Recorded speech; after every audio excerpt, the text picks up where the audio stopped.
कि कद्र करनी हो तो जीते जी कर लेनी चाहिए, कि कद्र करनी हो तो जीते जी कर लेनी चाहिए, क्योंकि ताजमहल तो दुनिया ने देखा है, मुमताज़ ने नहीं।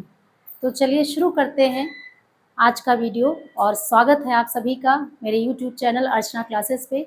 और चलिए दोस्तों, शुरू करते हैं आज का वीडियो। और हमारा जो हिंदी व्याकरण का क्लास है, आज उसमें हम पढ़ेंगे एक नया टॉपिक, एक नया अध्याय जिसका नाम है समास, और इसको इंग्लिश में कंपाउंड कहते हैं। और आप सभी को पता होगा कि समास कितना महत्वपूर्ण अध्याय है, महत्वपूर्ण चैप्टर है, इम्पॉर्टेंट चैप्टर है। और बच्चा क्लास 5th से लेके इसको जानना शुरू करता है, 5th से ही इसको थोड़ा थोड़ा करके समझाया जाता है समास। और 8th तक जाते जाते इसके बारे में हम काफ़ी कुछ चीज़ें सीखते हैं। और 9th और 10th के बोर्ड में आपको इससे रिलेटेड कई सारे क्वेश्चन मिलते हैं। आगे भी आपको 12 में और कंपटीशन लेवल पे भी इससे रिलेटेड कई सारे क्वेश्चन आपको देखने को मिलते हैं। और अगर इसके बारे में आपको पूरा डीपली नॉलेज है तो ही आप इसको सॉल्व कर पाते हैं, अदरवाइज़ गलत हो जाता है, कन्फ्यूज़न आ जाती है कि कहाँ कौन सा हमें क्या फ़ॉर्मूला यूज़ करना है, क्या समास कैसे हम इसको समझेंगे। तो इन्हीं सब सवालों के जवाब देने के लिए मैं इस वीडियो को शुरू करती हूँ, और आप इसको अंत तक देखिएगा और पूरी तरह इसको देखिएगा, वॉच करिएगा, तभी आपको समझ में आएगा। और अगर वीडियो पसंद आए तो लाइक ज़रूर करिए, सब्सक्राइब ज़रूर करिए। तो चलिए शुरू करते हैं वीडियो। तो आज का टॉपिक है समास। और समास क्या होता है, सबसे पहले हम इसी के बारे में जानेंगे, समास होता क्या है। तो जैसे मैंने यहाँ पहले से लिख रखा है, समास का अर्थ है संक्षिप्तीकरण। इसका अर्थ जो होता है वो होता है संक्षिप्तीकरण। संक्षिप्तीकरण मतलब छोटा।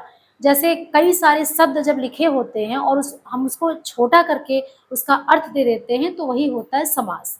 अब इसको हम इस तरह भी कह सकते हैं कि शब्दों के समूह को संक्षिप्त अर्थात छोटा करने की प्रक्रिया को समास कहते हैं। यानी परस्पर जो एक दूसरे से जो संबंध है, शब्द जो हैं, और उसको संक्षिप्त कर देना, छोटा कर देना, उसके समूह को छोटा कर देना, वही समास है। और समास में बहुत कुछ अर्थ छिपा होता है। छोटे में हमें ज़्यादा अर्थ निकल के आता है, ज़्यादा अर्थ समझ में आता है। शब्द छोटा हो जाता है लेकिन अर्थ ज़्यादा समझ में आता है। तो यही होता है समास। अब यहाँ मैंने कुछ उदाहरण भी लिख रखा है, जैसे राष्ट्रपति एक उदाहरण है। राष्ट्रपति, अब राष्ट्रपति हमें ये पता है कि हाँ ये शब्द है राष्ट्रपति, लेकिन जब हम इसको समास विग्रह करेंगे तो इसमें कुछ और शब्द बढ़ जाएंगे। जैसे हमने इसको लिखा राष्ट्र के पति, यानी राष्ट्र के पति, इसी को हम कहते हैं राष्ट्रपति। जैसे यहाँ पे है रसोई घर, यानी इसको जब हमने संक्षिप्त किया, समास बना तो ये हो गया रसोई घर, लेकिन जब वापस इसको हमने विग्रह किया तो ये हो गया रसोई के लिए घर। रसोई के लिए घर।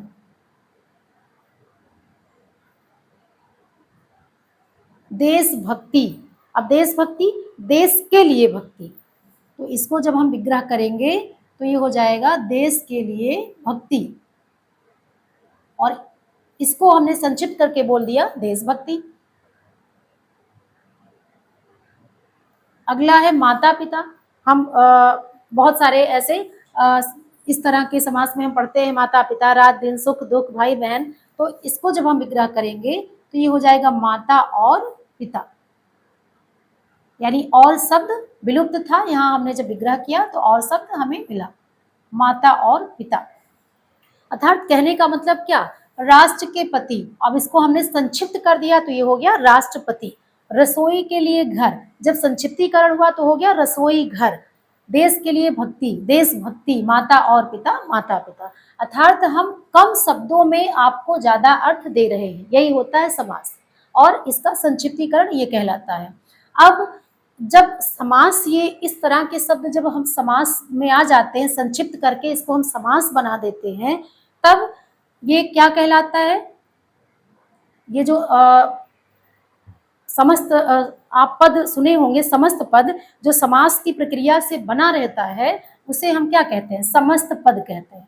यानी समास हमने ये बनाया, संक्षिप्त किया, इसको संक्षिप्त किया और ये बना समास। अब समास की प्रक्रिया को हम क्या कहते हैं, समस्त पद। समस्त पद कहा जाता है?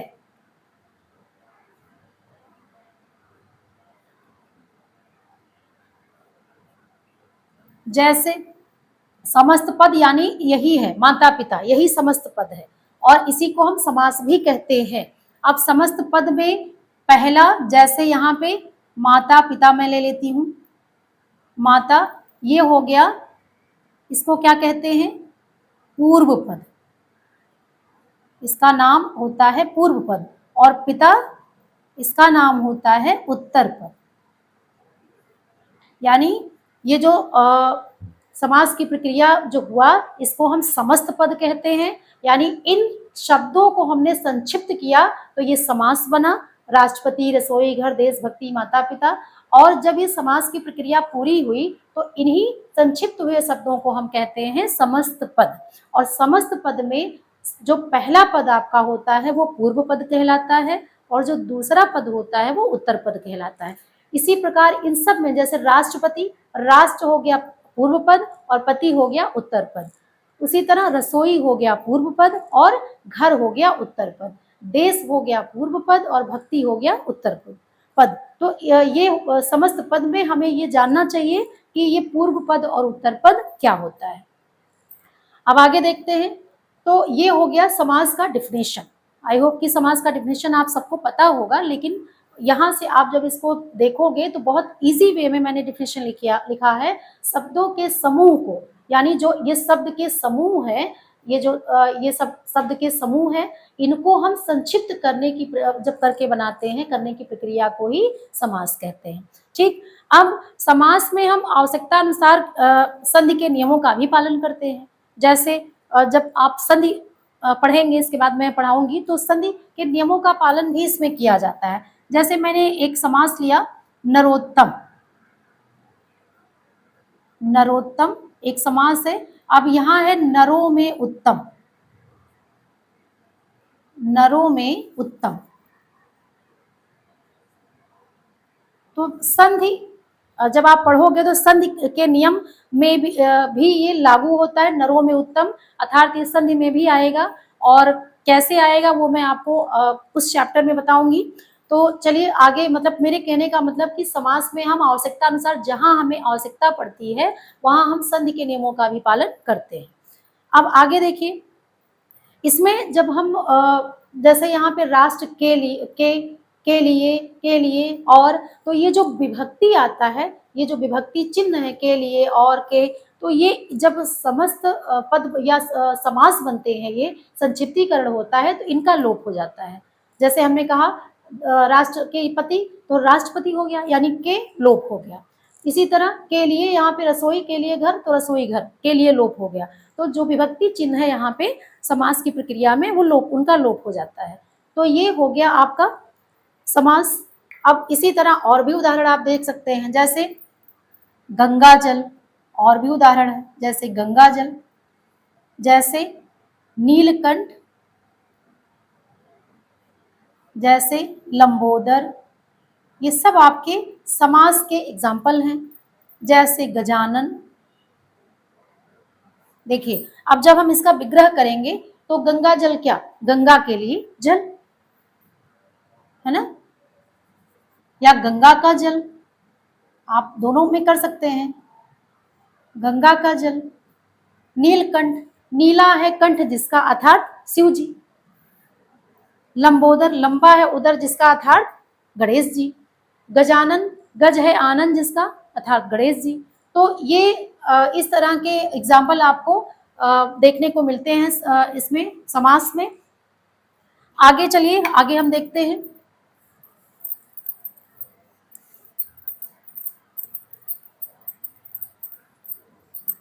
अब ये हो गया आपको समास की परिभाषा आपको क्लियर हो गई होगी, और समास के प्रक्रिया को हम समस्त पद भी कहते हैं, ये भी क्लियर हो गया होगा। समस्त पद में दो पद होते हैं, पहला पद क्या कहलाता है, दूसरा पद क्या कहलाता है, ये भी मैंने आपको बताया। पहला पद पूर्व पद और दूसरा पद उत्तर पद कहलाता है। तो अब आगे हम बढ़ते हैं, आगे हम इसमें और क्या पढ़ेंगे, अब हम पढ़ेंगे समास के भेद। तो समास के भेद में हम क्या पढ़ेंगे, अब यहाँ मैं इसको भी मिटा दे रही हूँ। आगे अब हम पढ़ना शुरू करेंगे समास के भेद।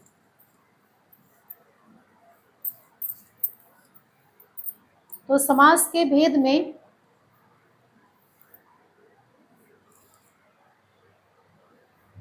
समास के भेद में चलिए हम शुरू करते हैं। तो देखिए मैंने कहा समास के भेद, अगले उसमें हम पढ़ेंगे। तो समास के मुख्य कितने भेद होते हैं? समास के मुख्य 4 भेद होते हैं। और इसके पहले हम पढ़ लेते हैं, मैं एक चीज़ आपको बताना भूल गई, समास विग्रह। तो सबसे पहले इस पे हम निगाह डालते हैं, इस पे दृष्टि डालते हैं, ये क्या होता है, समास विग्रह किसे कहते हैं। तो जो समस्त पद है, यानी ये जो समस्त पद बनाए गए, जैसे मैंने एग्जाम्पल दिया था अभी, समस्त पदों को अलग अलग करके लिखना ही, अलग अलग करके लिखना ही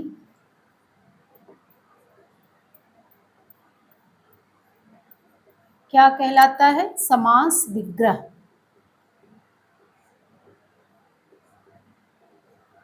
समास विग्रह कहलाता है। तो ये हो गया समास विग्रह। ये चीज़ मैंने यहाँ पे आपको बताया नहीं था। तो अब जैसे मैंने कोई भी एग्जाम्पल लिया, आप उसको कह सकते हैं कि सामासिक शब्दों के बीच के संबंध को स्पष्ट करता है समास विग्रह, ये भी समास विग्रह कहलाता है। जैसे जैसे मैंने एक एग्जाम्पल लिया, राजपुत्र, फॉर एग्जाम्पल मैंने लिया राजपुत्र। अब इसको हम जब अलग अलग करेंगे, ये तो हो गया समस्त पद, है ना, समस्त पद है, इसे समास भी कहते हैं, इसे समस्त पद भी कहते हैं। इसमें पहला पूर्व पद क्या हुआ? राज, और उत्तर पद क्या हुआ? पुत्र। अब इसको जब हम विग्रह करेंगे तो ये क्या हो जाएगा? राजा का पुत्र, राजा का पुत्र। यानी समस्त पदों को अलग अलग करके लिखना ही, और अलग अलग करने पर पूरी तरह हमें उसका अर्थ भी स्पष्ट हो गया, यही क्या कहलाता है? समास विग्रह। तो ये चीज मैं आपको बताना भूल गई थी, इसलिए मैंने इसको आपको पहले क्लियर किया। अब हम आते हैं अपने टॉपिक पे कि इसके मुख्यतः कितने भेद होते हैं। तो समास के मुख्यतः 4 भेद होते हैं। अब वो 4 भेद कौन कौन से हैं? पहला भेद है अव्ययी भाव समास। अव्ययी भाव जैसा नाम से ही स्पष्ट है, अव्यय यानी जिसमें कोई व्यय ना हो, जिसमें कुछ खर्च ना हो, जिसमें कुछ बदलाव ना हो, वही होता है अव्ययी भाव समास, पहला। दूसरा क्या है? मुख्यतः इसके 4 ही होते हैं, लेकिन कहीं कहीं आपको कुछ शिक्षक बताते हैं, कुछ लोग बताते हैं कि इसके 6 भेद हैं, लेकिन हम डायरेक्टली 6 भेद नहीं कहेंगे, इस पर भी बड़ा कंफ्यूजन है। मुख्यतः हमेशा हमें ये याद होना चाहिए कि मुख्यतः 4 भेद होते हैं। अब 2 उपभेद किसमें होते हैं ये भी मैं आपको बता रही हूँ, तब वो दोनों मिला के हम इसके 4 भेद पढ़ते हैं, लेकिन जो मेन कैटेगरी होता है वो 4 ही होता है। अब ये 4, पहला इसमें हो गया अव्ययी भाव, दूसरा इसमें कौन सा हो गया? तत्पुरुष समास। तत्पुरुष समास आपको, जो आपने कारक पढ़ा या नहीं पढ़ा, फिर आप पढ़ेंगे मेरे ही वीडियो में। तो कारक जो 8 कारक होते हैं, उसमें एक दो छोड़ के हम इसके आधार पे इस तत्पुरुष समास को पढ़ते हैं। तो तत्पुरुष समास के ही 2 उपभेद होते हैं। आगे जब हम पढ़ेंगे तो यही मैंने आपको क्लियर किया, बताया है। आगे हम इसको व्याख्या तरीके से पढ़ेंगे और डिटेल में पढ़ेंगे, इसको मैं डीपली पढ़ाऊंगी। तो ये आपका जो 2 उपभेद है, इसमें पहला उपभेद है कर्मधारय और दूसरा उपभेद है द्विगु समास। तो ये दोनों मिल के कितने हो जाते हैं? 6 होते हैं। लेकिन आपसे अगर पूछा जाए कि मुख्यतः समास के कितने भेद हैं, तो आप 4 ही बताएंगे। कहीं कहीं लोग बता देते हैं मुख्यतः समास के 6 भेद होते हैं, जो कि पूरी तरह गलत है, क्योंकि समास के 4 भेद होते हैं, तत्पुरुष समास के 2 उपभेद मिला के 6 समास बन जाते हैं। तो ये इसके उपभेदों में गिना जाएगा, ना कि मेन भेद में गिना जाएगा, मुख्य भेद में नहीं गिना जाएगा। अब ये दूसरा हो गया तत्पुरुष समास, इसके अंतर्गत मैंने आपको बताया कर्मधारय और द्विगु आता है। अब तीसरा जो बनता है वो है द्वंद्व समास, द्वंद्व समास है। चौथा जो है वो है बहुब्रीहि समास। तो कुल मिला के ये 4 यहाँ और 2 इसके उपभेद 6 समास होते हैं, जिनको हमें पूरी तरह पढ़ना है और बहुत विस्तृत रूप में पढ़ना है और डिटेल में पढ़ना है, तभी हमें इसकी जानकारी हो पाएगी। तो एक समास आज मैं आपसे आपके सामने यहाँ पे लिखती हूँ। पहला जो है अव्ययी भाव, इसके बारे में हम आज जानकारी करेंगे ये होता क्या है। तो चलिए अव्ययी भाव समास को हम पढ़ते हैं। पहला जो हमारा पहला भेद है अव्ययी भाव समास, ठीक। तो चलिए अब ये होता क्या है अव्ययी भाव। पहला अव्ययी भाव समास। अब इसके नाम से ही स्पष्ट है अव्ययी, यानी जिसमें कुछ व्यय ना हो। व्यय मतलब खर्च। खर्च यहाँ तो रुपया पैसे की बात है नहीं कि खर्च होगा, यहाँ है शब्दों में कोई बदलाव नहीं होता। तो इसका जो है डिफिनेशन जो बन के आएगा वो क्या कहलाएगा, ऐसा समास जिसमें पहला पद प्रधान होता है। ऐसा समास जिसमें या जिस समास का पहला पद प्रधान होता है और वह अव्यय भी होता है, यानी उसमें कोई बदलाव नहीं हो सकता है, वही होता है अव्ययी भाव समास। यानी अव्ययी भाव समास में पहला पद प्रधान और वही पहला पद अव्यय, यानी उसमें कुछ बदलाव कर्ता लिंग वचन कारक के अनुसार कोई बदलाव नहीं किया जा सकता है। वो ज्यों का त्यों ही हर शब्दों के आगे लगकर और एक नया समस्त पद बनाएगा। जैसे आपने बहुत एक प्रचलित समास है, जैसे उदाहरण के रूप में आपने लिखा, या इसका अगर डिफिनेशन आप चाहते हैं तो मैं लिख देती हूं। जिस समास में या जिस समास का पहला पद प्रधान होता है, प्रधान हो और अव्यय भी हो, और अव्यय हो। अब अव्यय का अर्थ मैंने अभी तुरंत बताया, तो उसे क्या कहते हैं, उसे हम कहते हैं अव्ययी भाव समास।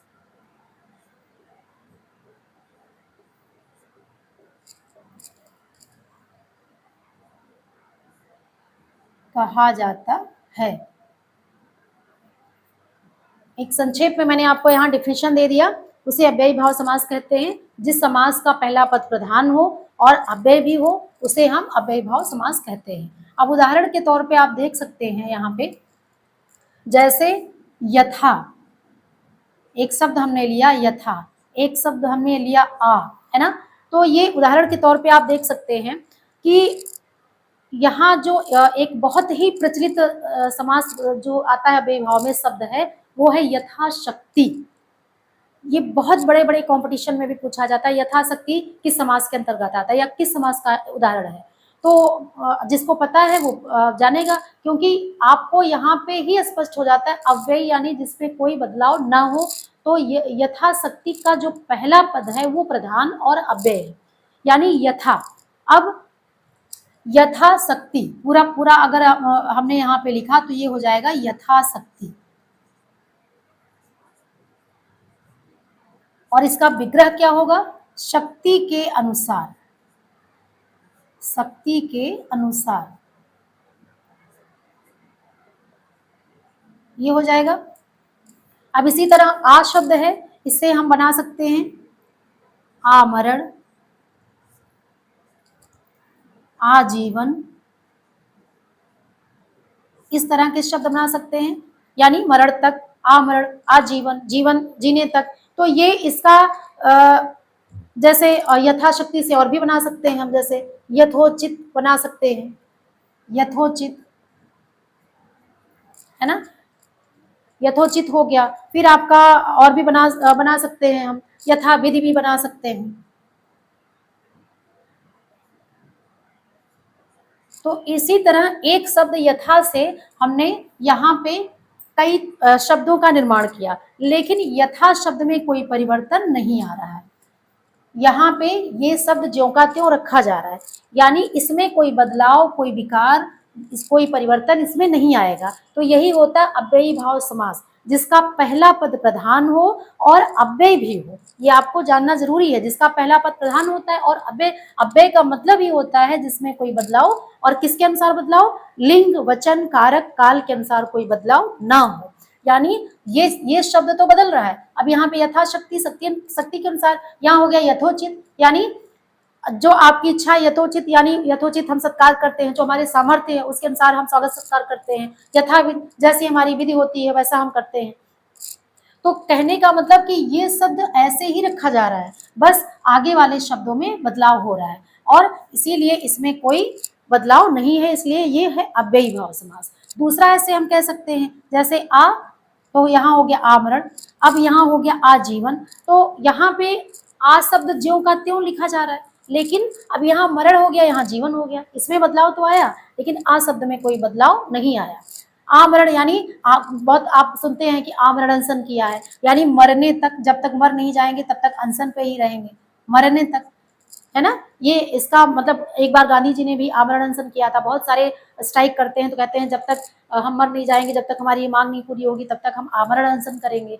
तो आजीवन, जीवन जीने तक, जब तक आपका जीवन है तब तक। तो ये कहने का मतलब ये इसका समास विग्रह है, लेकिन आ शब्द में कोई परिवर्तन नहीं आ रहा है। आ शब्द लगा के इसी तरह आप और भी आजन्म बना सकते हो, जैसे एक एक है यहाँ पे आजन्म,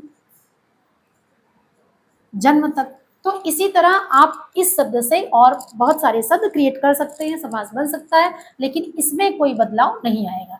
तो पहला पद जो प्रधान है और अव्यय है वो ज्यों का त्यों रखा जाएगा, उसके बाद वाला हम अपने अनुसार उसको बदल के लगा सकते हैं, लेकिन ये पहले पद में कोई विकार या परिवर्तन नहीं आएगा, इसीलिए इसका नाम क्या पड़ा, अव्ययी भाव समास।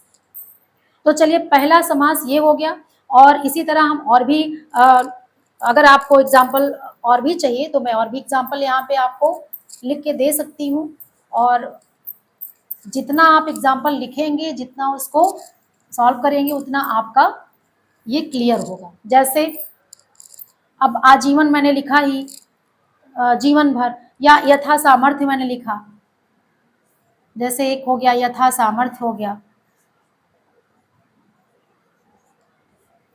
उसके बाद आपका हो गया यथाशक्ति, आप मैंने लिख ही दिया, फिर आपका यथा विधि हो गया,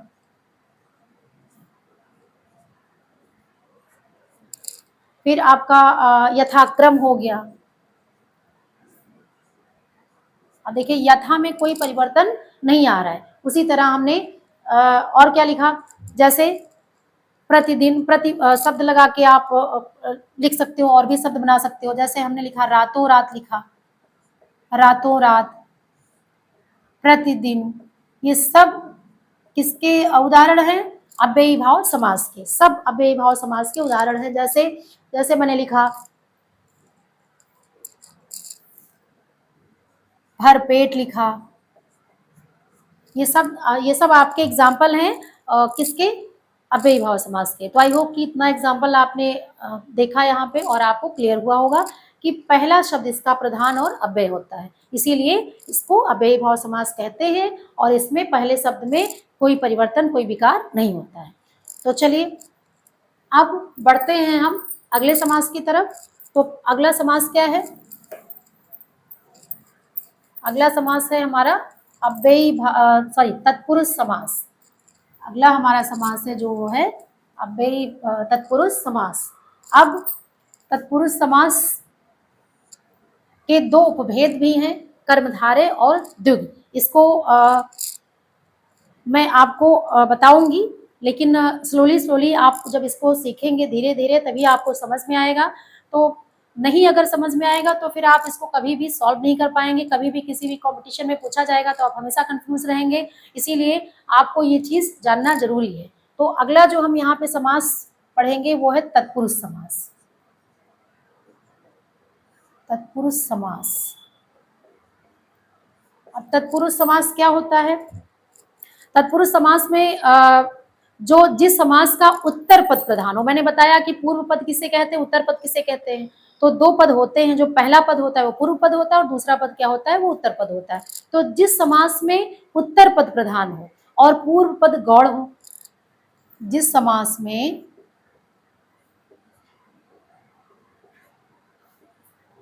उत्तर पद यानी दूसरा पद जो होता है, उत्तर पद प्रधान हो, और अभी आपने अव्ययी भाव समास में क्या पढ़ा था, पहला पद प्रधान और अव्यय होता है। तो जिस समास में उत्तर पद प्रधान हो और दूसरा पद गौड़ हो, और दूसरा पद गौड़ हो, गौड़ मतलब उसमें कोई परिवर्तन हो, ज्यों का त्यों ही रहेगा, गौड़ हो, उसे तत्पुरुष समास कहते हैं।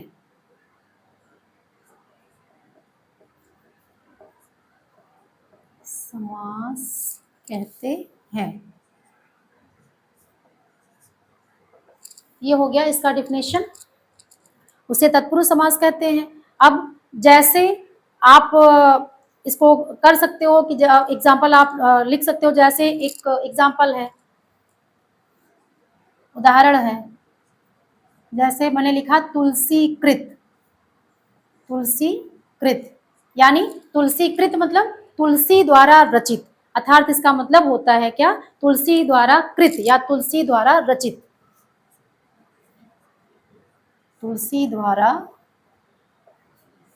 कृत, या इसको हम कॉमा में लिख सकते हैं, ब्रैकेट में, सॉरी ब्रैकेट में लिख सकते हैं रचित। तो तुलसी द्वारा रचित, इस प्रकार इसमें क्या आप देख पा रहे हैं, इसमें देख पा रहे हैं तुलसी कृत, यानी पहला पूर्व पद है तुलसी और उत्तर पद है क्या, कृत। तो इसमें क्या होता है, जिस समास में कौन सा पद, जिस समास में यहाँ पे देख उत्तर पद प्रधान होता है, जिस समास में उत्तर पद प्रधान होता है यानी ये प्रधान होता है, और दूसरा पद सॉरी, और दूसरा पद गौड़ होता है, दूसरा पद गौड़ नहीं होगा, और पूर्व पद, ये सॉरी मैंने यहाँ पे बाय मिस्टेक लिखा हुआ है, यहाँ पे होगा पूर्व पद, अगर दूसरा होगा तो पूर्व पद ही तो होगा ना।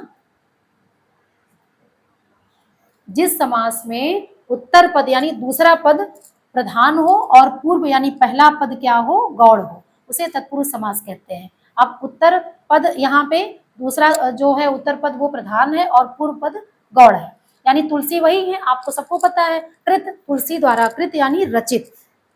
अब इसी तरह और भी एग्जाम्पल हम लिख सकते हैं, जैसे स्वर्ग प्राप्त एक एग्जाम्पल है, जैसे स्वर्ग प्राप्त, स्वर्ग प्राप्त, स्वर्ग को प्राप्त, स्वर्ग को प्राप्त। तो इस तरह हम समास विग्रह भी कर सकते हैं। तो स्वर्ग प्राप्त यानी स्वर्ग क्या हो गया, पूर्व पद हो गया, और प्राप्त क्या हो गया, उत्तर पद हो गया, और जिस समास में उत्तर पद प्रधान हो यानी ये प्रधान है और पहला पद क्या है, गौड़ है, तो वो कहलाता है तत्पुरुष समास। अब इसके फ्रेंड्स इसको आपको और भी डीपली पढ़ना है, क्योंकि इसके बहुत कारक के अनुसार, जो आपने कारक पढ़ा होगा, कारक प्रकट हो यानी उसके आधार पर हम इसके कई भेद पढ़ेंगे, और कितने भेद पढ़ेंगे, लगभग 6 भेद पढ़ेंगे। तो जिसने भी कारक पढ़ा होगा, जैसे कर्ता कारक, कर्म कारक, करण कारक, अपादान कारक, संप्रदान कारक, तो उन्हीं के नाम पर इसका भेद पड़ा हुआ है, और इसके होते हैं 6 भेद।